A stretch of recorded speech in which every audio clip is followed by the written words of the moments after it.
ஒரு தமிழன் வாரான், ரொம்ப நாளைக்கு பிறகு சினிமால இருந்து ஒரு தமிழன் வர்றான், அவன் நல்ல கட்சியை தொடங்குவான், அவன் ஒரு மாற்றத்தை உருவாக்குவான், என்னதான் பேசுறான்னு பாப்பன்னு பார்த்தா அவன் பேச்சும் சரியில்லை, அவன் மூச்சும் சரியில்லை, அவன் நடையும் சரியில்லை, அவன் உடையும் சரியில்லை, எல்லாத்தையும் களவாண்டு போட்டிருக்கிறான். அப்போ இது ஒரு கேடுகட்ட அரசியல்.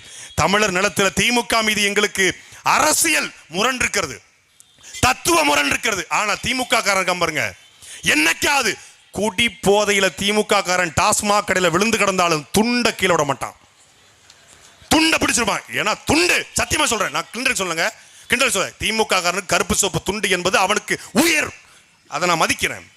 அதே போல அதிமுக கருப்பு சோப்பு வெள்ளை எம்ஜிஆர் படம் போட்ட துண்டு, அவன் எங்கே இருந்தாலும் அந்த துண்டை விட மாட்டான். RSS அந்த கோட்பாட்டின் மீது எங்களுக்கு முரண் உண்டு.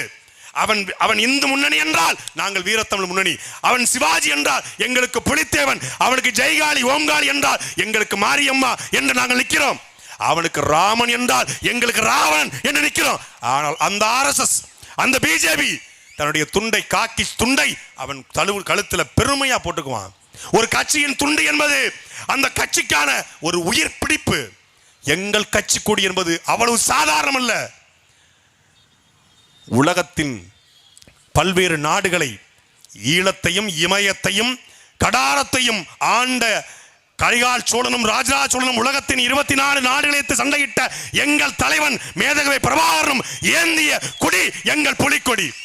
எங்கள் நாம் தமிழர் கட்சியினுடைய தம்பிமார்கள், எங்கள் அண்ணன்மார்கள், எங்கள் தங்கைகள், எங்கள் அக்காக்கள், எங்களுக்கு குழந்தை பிறந்தால் அந்த குழந்தையை புலிக்கொடியிலே வாங்கி அப்படி அந்த கொடியை உயிராக தொப்புள் கொடி போல நினைக்கிறோம் நாங்க.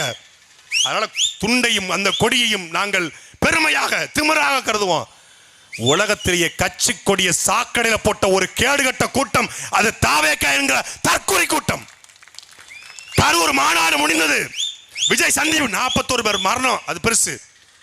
அந்த கூட்டம் முடிஞ்சு காவல்துறை அதிகாரிகள் சொன்னது 2000 கட்சி துண்டு சாக்கடைக்குள்ள கிடந்தது. நீங்க பார்த்திருப்பீங்க புகைப்படங்கள். அந்த கரூர்ல வேலுச்சாமிபுரத்தில் ஒரு மரம், அந்த மரம் முறிஞ்சு பல பேர் செத்து போனா அந்த அந்த இடத்த மட்டும் சிபிஐ அதிகாரி வர்றதுக்காக ஒரு பேரிகார்டு போட்டு அடைச்சு வச்சிருந்தாங்க. அந்த பேரிகார்டில் மட்டுமே 2000 செருப்பு 500 கோடி. எவ்வளவு பெரிய கூட்டங்கள்லாம் தமிழ்நாட்டில். எங்கேயாவது செருப்பு கடந்து பார்த்துருக்கீங்களா? எங்கேயாவது கொடி கடந்து பார்த்துருக்கீங்களா? எங்கேயாவது துண்டு கடந்து பார்த்துருக்கீங்களா? ஏன்னால் இவனுக்கு அரசியல் அறிவு கிடையாது. இவன் இந்த அதிகாரத்தை கைப்பற்றி இன்றைக்கு முதலமைச்சராகி அமைச்சரவைக்கு இவன் கட்சிக்காரன் அழைச்சிட்டு வர போறான். இவன் அந்த அண்ணன் அழகா சொன்னாங்க,